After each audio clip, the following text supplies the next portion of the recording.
और सुनने वालों को खुशामदीद। प्यारे भाई दोस्तों, आज एक नई एपिसोड के साथ आप तमाम भाइयों की खिदमत में हाजिर हूँ।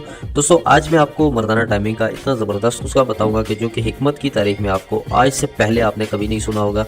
और ऐसा ज़बरदस्त नुस्खा कि जितनी वैगरा की गोली की टाइमिंग होती है इतनी आपकी टाइमिंग बढ़ा देगा। और आपके नफ्स के अंदर अब जब वो गोली या कैप्सूल बनाकर खाएंगे उसका, तो आप जब खाते जाएंगे तो आपके नफ्स के अंदर एक्स्ट्रा ऑर्डनरी आपकी वो इरेक्शन होगा, उसका तनाव पैदा होगा, टाइटनेस पैदा होगी और नफ्स इतना सख्त हो जाएगा कि ऊपर की जानिब मुड़ जाएगा, सख्त होकर टाइट हो जाएगा।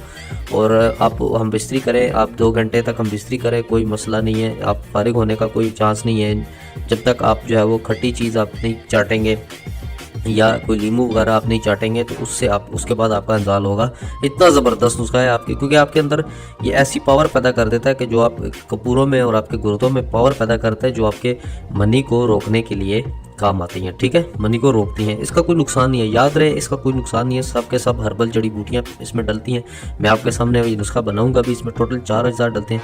मैं आपको बताऊंगा, आपको यकीन हो जाएगा कि इसमें कोई मेडिकल की दवाई मौजूद नहीं है, इसका कोई नुकसान भी नहीं होगा। तो वीडियो उसका जात की डिटेल मौजूद है, उर्दू में लिखी हुई है आपकी आसानी के लिए, वहाँ पर ज़रूर विजिट किया करें, वहाँ पढ़ लिया करें। ठीक है, तो नुस्खा शुरू करते हैं। इसमें सबसे पहली चीज़ डलती है इलायची।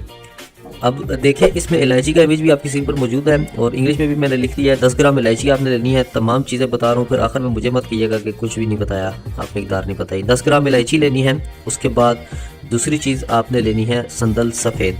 संदल सफ़ेद भी आपने 10 ग्राम लेनी है। इमेज आपकी स्क्रीन पर भी मौजूद है, इंग्लिश में भी तहरीर नीचे आप पढ़ सकते हैं। ठीक है, और उसके बाद तीसरी चीज़ आपने लेनी है अश्वगंधा। अश्वगंधा, इसको असगन नागौरी बोलते हैं हिकमत की ज़ुबान में। ये आप पंसार से आसानी के साथ मिल जाएगा, संतल सफ़ेद भी मिल जाएगा। अश्वगंधा आपने लेना है 30 ग्राम।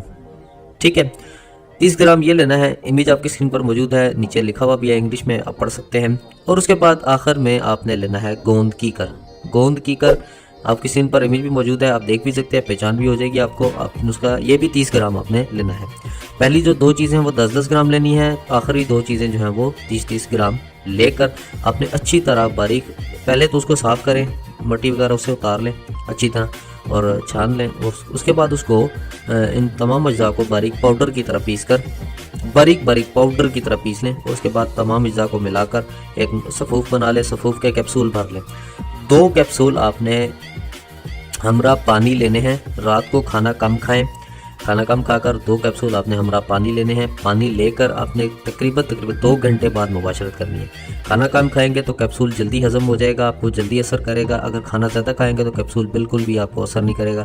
फिर मुझे मत कहिएगा कि नुस्खे ने फ़ायदा नहीं दिया, कीम साहब आप झूठ बोलते हैं, क्योंकि लोग यकीन नहीं करते। मैं नुस्खा बता देता हूँ लेकिन लोग गलत इसका इस्तेमाल करते हैं, इसलिए मुझे बुरे कमेंट करते हैं। मैं तो उनको जवाब नहीं देता, लेकिन ये है कि वो खुद ही चुप हो जाते हैं। लेकिन मैं आप लोगों के लिए नुस्खा बनाता हूँ, इतनी मेहनत करता हूँ, फिर भी लोग मुझे, यहाँ नीचे कुछ लोग हैं, मतलब सारों की बात नहीं कर रहा, बहुत ज़्यादा अच्छा रिस्पॉन्स मिलता है, लेकिन कुछ लोग ऐसे हैं जो बहुत बुरी वर्डिंग यूज़ करते हैं जिससे मेरी दिल आज़ारी होती है, लेकिन मैं परेशान नहीं होता। तो अल्लाह ताला की ज़ात पर यकीन है और मुझे अच्छे व्यूवर्स पर यकीन है कि वो अच्छा फीडबैक मुझे ज़रूर देंगे। तो ये था आज का नुस्खा। उम्मीद करता हूँ आप इस नुस्खे को ज़रूर इस्तेमाल करेंगे और इस नुस्खे को इस्तेमाल करने से पहले अपने मिजाज का ज़रूर पता चलवा लें, और ताकि आपको ये नुस्खा फ़ायदा भी दे। ठीक है, और उसके बाद ये ख्याल करें कि शुगर का पेशेंट इसको इस्तेमाल ना करे और हाई ब्लड प्रेशर का मरीज़ इसको इस्तेमाल ना करे। ठीक है, क्योंकि ये इंतशार खून को तेज़ करता है, नुस्खा गर्माइश पैदा करता है, जिससे हाई ब्लड प्रेशर वाला अगर खाएगा तो उसका नुकसान भी हो सकता है, उसका ब्लड प्रेशर मज़ीद इजाफा हो सकता है, तेज़ हो सकता है। ठीक है, तो ये थोड़ी सी एहतियातें परहेज़ किया करें। हमेशा कोशिश करें कि अपने जिस्म को इतदाल में रखें, अपने जिस्म को बैलेंस में रखें। ना इतनी गर्म चीज़ें खाएं, ना इतनी ठंडी चीज़ें खाएं, दरमियानी चीज़ें खाएं, कम खाएं, भूख रख के खाएं। मैं तो आपको यही मशवरा दूंगा कि सुबह के वक्त आप थोड़ा लाइट सा नाश्ता किया करें, दिन को थोड़ा अच्छा खा लिया करें, रात को फिर जिस तरह सुबह का नाश्ता करते हैं इसी तरह रात को कम खाया करें। ये एक रूटीन के साथ, तसलसल के साथ आप चलते रहेंगे, इंशाल्लाह आपकी सेहत बरकरार रहेगी, किसी किस्म की आपको बीमारी नहीं लगेगी और कोई भी आपका काम बुरा नहीं होगा, जिस्म कोई बीमार नहीं होगा।